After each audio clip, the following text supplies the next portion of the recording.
అందరికీ నమస్కారం. నేను నా పేరు గగారిన్. మీ అందరికీ సుపరిచితమే. మరి ఇటీవల వైఎస్ఆర్ కాంగ్రెస్ ప్రభుత్వంలో మమ్మల్ని కార్పొరేషన్ డైరెక్టర్‌గా కన్నబాబు గారి ఆశీర్వాదంతో ఒక 22 రోజుల పాటు కార్పొరేషన్ డైరెక్టర్‌గా మమ్మల్ని నియమించడం జరిగింది. అయితే మీ ముందుకు రావడానికి గల కారణం ఏంటంటే, నా మీద గానీ, నా సహచర నాయకుల మీద గానీ, కార్యకర్తల మీద గానీ ఒక అభియోగం గానీ, ఒక నిందనొచ్చు. సోషల్ మీడియాలో గానీ, అలాగే ఆ నోట, ఈ నోట అది జరుగుతూ వస్తూ ఉంది. దాన్ని ఖండించడం నిమిత్తం ఇవాళ పత్రికాముఖంగా ఇవాళ మీ అందరి ముందుకు రావడం జరిగింది. నా వరకు వచ్చేసరికి నేను 2009 అంతకు ముందు నుంచే కాంగ్రెస్ పార్టీలో ఎస్సీ సెల్ ప్రెసిడెంట్గా ఈ కాకినాడ రూరల్ మండలానికి కొనసాగి ఉన్నాను. ఆ తర్వాత నా జీవితం జర్నలిస్ట్ కెరియర్తో స్టార్ట్ అయ్యి రాజకీయంగా ఆరంగేట్రం చేసి కన్నబాబు గారు యొక్క వ్యక్తిత్వం నచ్చి ఆయనతో నేను 2010లో ఆయన దగ్గర నేను రావడం జరిగింది. ఆయన ఇండిపెండెంట్గా పోటీ చేసినప్పుడు కూడా ఎంతోమంది ఆయన వదిలేసి వెళ్ళినప్పటికీ నేను ఆయనతోనే ట్రావెల్ చేస్తూ నమ్మకంగా ఆయన ఏ పని చెప్పినా, ఏ బాధ్యతలు అప్పచెప్పినా నేను చక్కగా నిర్వర్తించి పార్టీలో మంచి యాక్టివ్గా పనిచేశాను. అప్పటి నుంచి కూడా వారి ఇంట్లో సొంత మనిషిగానే నేను మెలిగాను. దాంతో పాటుగా పార్టీలో ఏ పదవి నాకు ఇవ్వలే. సుమారు ఆయన మంత్రిగా చేసినప్పుడు కానీ, అలాగే ఆ తర్వాత కానీ ఎలక్షన్ ముందు నాకు ఎస్సీ కార్పొరేషన్ రాష్ట్రంలో ఎస్సీ కార్పొరేషన్ డైరెక్టర్గా ఇచ్చి నన్ను సత్కరించడం జరిగింది. ఇదంతా ఎందుకు చెప్తున్నాను అంటే, నేను పార్టీలో ఎంత కష్టించి పనిచేశాననేది ఇక్కడున్న మీ అందరికీ కానీ, ప్రజల్లో ఉండే గ్రామాల్లో ఉండే నాయకులకు కానీ ఒక కీ లైన్గా పనిచేస్తూ ఎంతో కష్టపడి ఈ స్థితికి నేను చదువు నిమిత్తం అయితే మాత్రం నేను ఎంబీఏ చదివాను. జర్నలిజం కోర్స్ కూడా చేశాను. నా ఫ్యామిలీ బ్యాక్గ్రౌండ్, మా ఫాదర్ మదర్ కూడా ఎంప్లాయీస్ కాబట్టి నేను ఆ అరంగేట్రంలోనే ఎవరితో కూడా విభేదాలు లేకుండా అందరితో కూడా చక్కగా మెలగడం, పార్టీలో కొనసాగడం జరుగుతుంది. ఇప్పుడు పత్రికాముఖంగా ఎందుకు రావాల్సి వచ్చింది అంటే, ఎలక్షన్లు స్టార్ట్ అయ్యాయి. ఎవరి ప్రచారం వారు చేసుకుంటున్నారు. ఆ సందర్భంలో ముందు రోజు జరిగిన ఉదంతం మీకు తెలియాలి. చాలామంది బ్రెయిన్లెస్ ఫెలోస్, దద్దములు మాట్లాడే మాటలు ఏంటంటే, నేను కానీ రాయుడిపాలెంలో ఉన్న బూత్లో ఉన్నటువంటి లింగారావు గారు కానీ, అలాగే రాయడి నాగేశ్వరరావు గారు కానీ, అలాగే కిరణ్ గారు కానీ, మేమందరం కూడా ఏదో ఒక ఫ్రాడ్ చేసేసాం, ఆర్థికపరమైన అంశాల్లో మేము కన్నబాబు గారిని మోసం చేసేసాం అని పుకార్లు చక్కెర్లు కొడుతున్నాం. దాన్ని ఖండించడం కోసం ఇవాళ మేము ముందుకు రావడం జరిగింది. ప్రతి చోట కూడా కన్నబాబు గారు అంత తెలివి తక్కువ వ్యక్తి ఏం కాదు. ప్రతి చోట కూడా కన్నబాబు గారి సోదరుడు కళ్యాణ్ కృష్ణ గారు ఆయన ఏర్పాటు చేసినటువంటి జబర్దస్త్ టీం ఏ కార్యక్రమం జరిగినా కూడా ఆ జబర్దస్త్ టీంతోనే కార్యకలాపాలు కొనసాగిస్తూ ఉండేవారు. ల్యాండ్ ఫిల్లింగ్ దగ్గర నుంచి మిగిలిన వర్కుల దగ్గర నుంచి ఆఖరికి వాలంటీర్స్ రిజిగ్నేషన్ చేసినప్పుడు వారికి అడ్వాన్స్ జీతం ఇవ్వడం దగ్గర నుంచి, అలాగే ఆఖరి రోజున ప్రజలకి ఏ విధంగా అయితే ఓటుని మలుచుకోవాలో ఆ యొక్క ఆర్థికపరమైన అంశాలను కూడా వారే స్వయంగా ఈ నియోజకవర్గంలో ఏ నాయకుడిని నమ్మలేదు, ఏ కార్యకర్తని నమ్మలేదు. వారు మాత్రమే వచ్చి ఈ కార్యకర్తలు, నాయకుల సమక్షంలో ప్రజలకి ఈ యొక్క ఆర్థికపరమైన అంశాలని నేరుగా వారే చూసుకున్నారు. ఆ ముందు రోజు జరిగిన సంఘటన మీ అందరికీ తెలియాలి. మా బూత్లో మావి సచివాలయం 2 రాయుడిపాలెం బూతుల్లో ఇంచుమించు 5 బూతులు ఉన్నాయి. 5 బూతులకి 5గురు నాయకులు ఉన్నారు. 5గురు నాయకులు ఎవరైతే ఈ జబర్దస్త్ టీం కళ్యాణ్ గారు ఏర్పాటు చేసినటువంటి జబర్దస్త్ టీం వచ్చారో, వచ్చినప్పుడు మా యొక్క బూతుల్లో మేమే ఆర్థికపరమైన అంశాలని చూసుకుంటాం, మీరు మా బూతులకి రావవసరం లేదు అని చెప్పి మొత్తం ముక్త కంఠంతో అందరూ కూడా ఆ వేళ వారిని వెనక్కి వెళ్ళిపోమడం జరిగింది. వెంటనే మరి కన్నబాబు గారి సోదరుడు కళ్యాణ్ గారు మరి వెంటనే స్పందించి ఆ వేళ రాష్ట్ర కాపు కార్పొరేషన్ మాజీ డైరెక్టర్ అయినటువంటి లింగవరావు గారితో ఫోన్లో సంభాషణలో వారిద్దరు కూడా చాలా గట్టిగా కేకలు వేసుకోవడం జరిగింది. ఈ లింగవరావు గారు ఏమనంటే, మా ఊళ్ళల్లో మేమే పంపిణీ జరుపుకుంటాం, మరి మమ్మల్ని నమ్మకం లేదా, మేము నాయకులుగా ఇన్ని సంవత్సరాల నుంచి పనిచేస్తున్నాం, మేము నాయకులుగా ఉన్నాం, మరి ఎక్కడి నుంచో వేరే ఊళ్ళ నుంచి మీరు బట్వాడా చేయడానికి మీరు పంపిస్తే మా పరపతి దెబ్బతింటుంది అని వారిని వెనక్కి పంపించేయండి అని చెప్పేసి కళ్యాణ్ గారితో వాదించడం జరిగింది. అదే సందర్భంలో నేను అక్కడికి వెళ్ళడం జరిగింది. వెళ్ళిన తర్వాత ఆయన నన్ను దగా, నువ్వు కూడా వాళ్ళలాగే ఇలాగే చేస్తున్నావా అని చెప్పి నన్ను ఒక బలమైన మాట ఆయన నోటి ద్వారా ఫోన్లో నన్ను అనడం జరిగింది. దానికి వెంటనే నేను స్పందించి, అన్నా నేను ఇన్ని సంవత్సరాలు నాయకులుగా ఇన్ని సంవత్సరాల నుంచి పనిచేస్తున్నాం, మేము నాయకులుగా ఉన్నాం, మరి ఎక్కడి నుంచో వేరే ఊళ్ళ నుంచి మీరు బట్వాడా చేయడానికి మీరు పంపిస్తే మా పరపతి దెబ్బతింటుంది అని వారిని వెనక్కి పంపించేయండి అని చెప్పేసి కళ్యాణ్ గారితో వాదించడం జరిగింది. అదే సందర్భంలో నేను అక్కడికి వెళ్ళడం జరిగింది.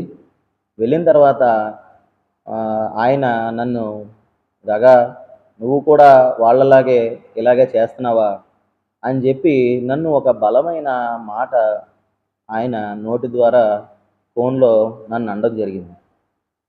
దానికి వెంటనే నేను స్పందించి, అన్నా నేను ఇన్ని సంవత్సరాల నుంచి మీ దగ్గర నమ్మకంగా పనిచేస్తూ ఉన్నాను, మీరు ఇంత మాట నన్ను ఎలా అనగలిగారు అని చెప్పి నేను కంటతడి పెట్టుకున్నాను. ఆ హైదరాబాద్ నుంచి వచ్చిన జబర్దస్త్ టీం కూడా నన్ను ఓదార్చే ప్రయత్నం కూడా చేశారు.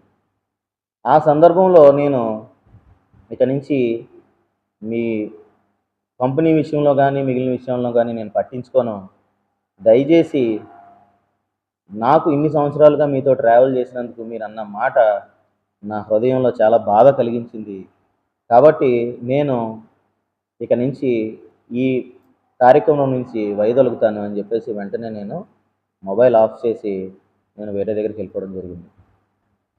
ఆ తర్వాత మా ఇంటికి నేమం సర్పంచ్ చిన్నా గారు, అలాగే బెజవాడ సత్యనారాయణ గారు, అలాగే పెద్దలందరూ కూడా వచ్చారు.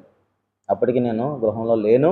మా ఇంటి కింద సుమారు 200 నుంచి 300 మంది ఈ యొక్క ప్రజలైతే మాత్రం ఏదైనా వచ్చిందేమో, ఫలానా గగారిన్కి ఏదైనా ఇచ్చేశారేమో, ఆ ఇచ్చేసింది గగారిన్ అయినా దాచేసుకున్నాడేమో అని గత 2 రోజుల నుంచి మాకు మానసికంగా చాలా ఇబ్బందులు పెడతా వచ్చారు.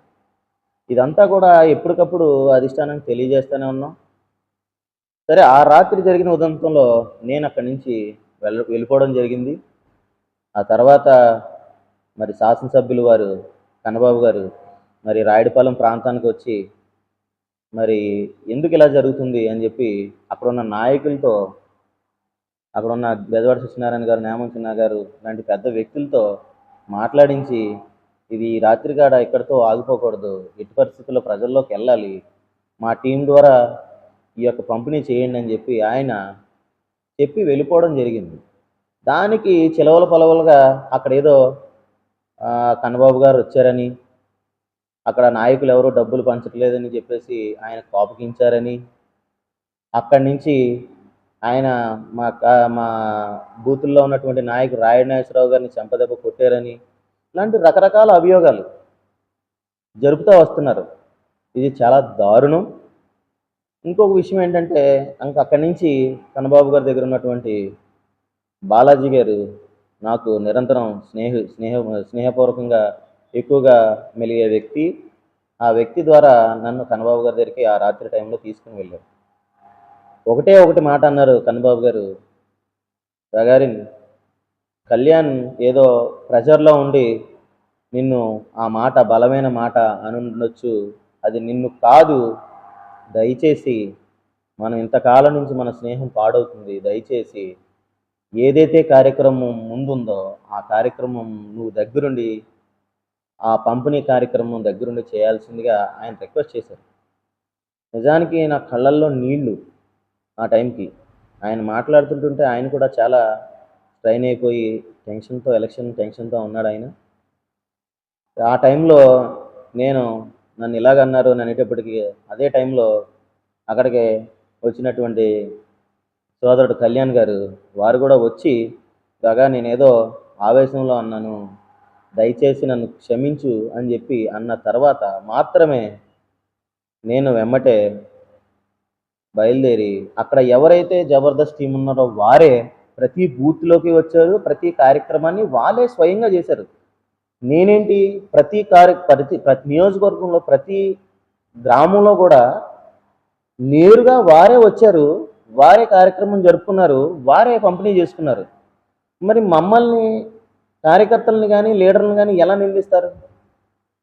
అందరూ కాదు గానీ చాలామంది బ్రెయిన్‌లెస్ ఫెలోస్ ఉన్నారు. బుద్ధి లేని వ్యక్తులున్నారు నా పార్టీలోనే. వారంటారు గగారిన్‌కి ఏది ఇచ్చారు, లింగంరావుకి ఏది ఇచ్చారు, రాయుడు నాగేశ్వరరావు గారికి ఏది ఇచ్చేశారు అని అంటే కన్నబాబు గారు అంత అమాయకుడేం కాదు. వారి టీముతో ప్రతి ఊళ్ళల్లో ఈ యొక్క ఏదైతే పంపిణీ కార్యక్రమం ఉందో ఆ పంపిణీ కార్యక్రమం వారే నేరుగా వచ్చి అక్కడున్న ఆధారాలు తీసుకొని అక్కడున్న సున్నాలు చుట్టుకొని వారే వెళ్ళారు. ఎంత తీసుకొచ్చారో తెలీదు, ఎంత పట్టుకెళ్ళారో తెలీదు, ఏం చేశారో తెలీదు. దానికి మేమెలా బాధ్యులవుతాం? ఓకే, బాధ్యులయ్యాం అనుకుందాం. బాధ్యులైనప్పుడు మా యొక్క వెర్షన్ కూడా మాట్లాడాల్సిన పరిస్థితి నాయకుడి దగ్గర ఉంటుంది. నియోజకవర్గంలో ఎవ్వరికీ కూడా ఈ యొక్క పంపిణీ కార్యక్రమం అప్పచెప్పలేదు. నేను ఇక్కడే ఉంటాను. మీ పత్రికా ముఖంగా నేను సవాల్ విసురుతున్నాను. ఎవరికీ కూడా స్వయంగా కూడా ఈ యొక్క పంపిణీ కార్యక్రమం ఇవ్వలేదు. ఎవరైతే జబర్దస్త్ టీం ఉన్నారో వారు మాత్రమే ఈ యొక్క కార్యక్రమాన్ని తలపెట్టారు, కంప్లీట్ చేశారు. మరి ఇవాళ ఇష్టానుసారంగా ఒక నమ్మకంగా పనిచేసే వ్యక్తిని ఇష్టానుసారంగా దూషిస్తున్నప్పుడు, లేకపోతే నిందలు అవమానాలకు గురి చేస్తున్నప్పుడు నాయకుడు అయ్యుండి ఆయన ఒక్క మాట కూడా మాట్లాడటం లేదు. అరే గగారిని కానీ, రాయుడు నాగేశ్వరరావు కానీ, అలాగే లింగంరావు గారికి కానీ మేము ఈ యొక్క ఆర్థికపరమైన అంశాలు అప్పచెప్పలేదు.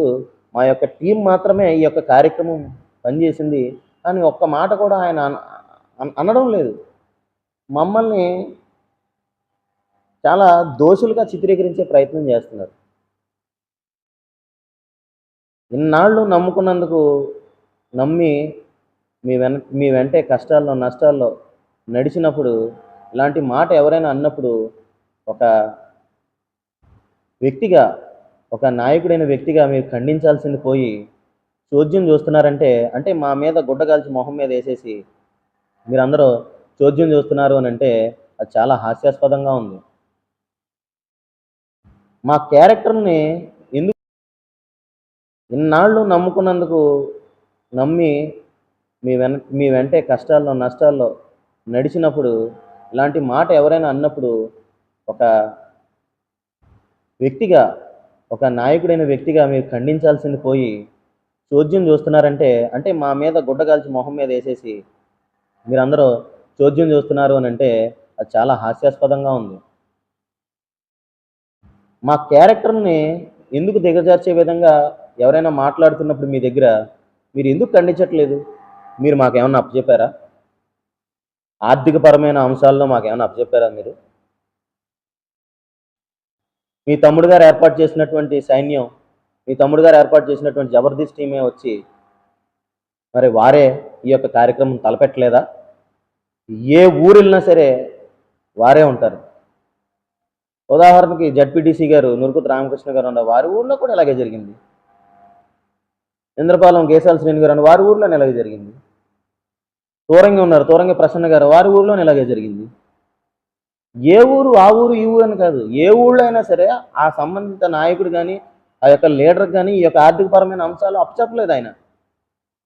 ప్రతిదీ కూడా ఈచ్ అండ్ ఎవ్రీథింగ్ ఆ జబర్దస్త్ టీమే వచ్చి, కళ్యాణ్ గారి టీమే వచ్చి ఈ యొక్క కార్యక్రమాన్ని స్వయంగా నేరుగా వారే వచ్చి వారే పంపిణీ చేసి వారే వెళ్ళిపోయారు. మేము మానిటరింగ్ సిస్టమ్ మాత్రమే మేము అక్కడ బొమ్మల్లా పనిచేసాం. మా మీద నేరాలు అభియోగాలు వేస్తే చాలామంది కళ్ళు చల్లబడతాయేమో. మరి కన్నబాబు గారికి డైరెక్ట్గా చాలామంది వెనుపోటు పొడి చేశారు డైరెక్ట్గా. మరి వారిని అందరినీ ఆయన ఏమంటలేదు కానీ మరి మేము దళిత జాతి వ్యక్తులమనము, లేకపోతే మేము ఆర్థికంగా బలాబలాలు లేనోళ్ళమనో మా మీద నిందలు ఇష్టానుసారంగా వేసేస్తుంటుంటే నాయకుడు అయ్యుండి ఖండించాల్సింది పోయి చోద్యం చూస్తున్నారు. మీరు మీకోసం ఎన్ని కష్టాల్లో ఎన్ని నష్టాల్లో మిగిలిన వాళ్ళ సంగతి నాకు తెలియదు కానీ నేను ఎన్ని కష్టాలు ఎన్ని బాధల్లో నేను మీకోసం నిలబడి ఉన్నానో, ఎన్ని కేసులు పడ్డానో అవన్నీ మీకు తెలియదా? ఇవాళ ఆ పందిట్లో ఇష్టానుసారంగా మాట్లాడుతున్నారు. అక్కడికి వెళ్తే మేమేదో ఆర్థికపరమైన విషయాల్లో మేము ఆయన్ని మోసం చేసేసినట్టు చిల్లి గవ్వ ఆయన దగ్గర ఎరగను నేను ఇవాళ వరకు. ఎప్పుడు ఎలా మోసం చేసేస్తాం? మీరు ఒక వ్యక్తిని పెట్టి ఆ వ్యక్తి ద్వారా మీరు అన్ని కార్యక్రమాలు చేస్తే మేము బొమ్మల్లా నిలబడ్డాం తప్పించి మేము ఎలా చేయగలుగుతాం? మీ పత్రికా ముఖంగా అడుగుతున్నాను నేను. ప్రతి ఊళ్ళో కూడా ఈ యొక్క జబర్దస్త్ టీం కానీ, ఈ యొక్క హైదరాబాద్ నుంచి వచ్చిన టీం కానీ, కళ్యాణ్ గారు ఏర్పాటు చేసినటువంటి టీం కానీ వారే వచ్చి బట్వాడా చేశారే. నేను ఇక్కడే ఉంటాను, మీరు ఏ గ్రామం వెళ్ళినా అడగండి. నేమం వెళ్ళండి, నేమం వెళ్తే ఆ నేమం చిన్న గారు ఏరియాలో కూడా ఆ యొక్క టీమే వచ్చి ఆ కార్యక్రమాన్ని చేసుకున్నారు. వాకల్పూడి వెళ్ళండి, వాకల్పూడి వెళ్ళినా సరే ఆ యొక్క టీం వచ్చి ఆ కార్యక్రమాన్ని వాళ్ళే చేసుకున్నారు. చాలా దారుణం. ఎవడైనా సరే నిజాలు తెలుసుకోండి. కార్యకర్తలైనటువంటి వారు మిగిలిన పార్టీలు ఎవరైనా సరే అవమానం చేశారంటే అర్థం ఉంది. ఇదేంటి ఇన్ని సంవత్సరాల నుంచి మన పార్టీలో మనతో కలిసి తిరిగి మనతో ఉన్న వాళ్ళే సూటిపోటు మాటలు మమ్మల్ని అంటుంటే, చేయని పనికి మమ్మల్ని అంటుంటే మా హృదయం చాలా వేదనగా ఉంటుంది. దాన్ని నాయకుడైన మీరు ఖండించకపోతే ఇంకా బాధగా ఉంటుంది. అసలే ఓడిపోయిన బాధలో ఉన్నాం, మీరు ఉన్నారు, మేము ఉన్నాం. ఆ బాధలో ఉన్నప్పుడు మమ్మల్ని దగ్గర తీసుకుని ఓదార్చాల్సింది పోయి నాయకుడు అయ్యుండి మీరు వాళ్ళ ఇష్టానుసారంగా మాట్లాడుతుంటే వారిని పురికొల్పే విధంగా మీరు వాళ్ళని ఖండించట్లేదని అంటే మా మీద గుడ్డ కాల్చి మొహం మీద వేసేస్తున్నారు అనమాట. చాలా దారుణం సార్. దయచేసి ఎవడెవడైతే అందరూ కాదు, ఎవడెవడైతే తప్పుడు ప్రాపకండా చేస్తున్నారో వాడికి నిజంగా చెప్తున్నాను, నిజాన్ని తెలియకుండా మాట్లాడుతున్నాడో వాడిని చెప్పుతో కొడతాను. నిజం తెలుసుకోకుండా మాట్లాడితే ఆ నోట ఈ నోట మా క్యారెక్టర్ దెబ్బతిందా? ఇన్ని సంవత్సరాలు నేను నమ్మకంగా పనిచేస్తుంటుంటే మీరు వచ్చి ఇష్టానుసారంగా మా మీద నిందలేసేసి అవమానాలు చేసేసి వెళ్ళిపోతారా? దయచేసి మీ అందరికీ విన్నవించుకునేది ఏంటంటే కళ్ళబొల్లి మాటలు ఎవరూ నమ్మొద్దు. మీరు ఇష్టానుసారంగా మా మీద అభియోగాలు వేయొద్దు. మీరు ఏదైనా అభియోగం వేసే ముందు నిజాలు తెలుసుకోండి. అక్కడ జరిగిన సందర్భం ఏంటో తెలుసుకోండి. ఏ సందర్భం తెలియకుండా ఇష్టానుసారంగా మాట్లాడేసి చేసేస్తే చూస్తూ అయితే ఊరుకునే రకం అయితే నేను కాదు. దయచేసి చెప్తున్నాను, 2 మండలాల్లో కరప మండలంలో కూడా ఇష్టానుసారంగా కొంతమంది వ్యక్తులు మాట్లాడుతున్నారు, ఈ మండలంలో కూడా చాలామంది వ్యక్తులు మాట్లాడుతున్నారు. దయచేసి నిజాలు తెలుసుకోండి. నిజాలు తెలుసుకుని అప్పుడు మీరు ఇష్టం వచ్చినట్టు అభియోగాలు వేయండి. అంతేగాని ఇష్టానుసారంగా మాట్లాడితే ఊరుకునే ప్రసక్తి అయితే మాత్రం లేదు. దయచేసి ఇంకొకసారి చెప్తున్నాను, మీ అందరికీ కూడా నిజం తెలుసుకొని మాట్లాడాల్సిందిగా పత్రికాముఖంగా కోరుతున్నాను. Thank you. ఏమనుందా?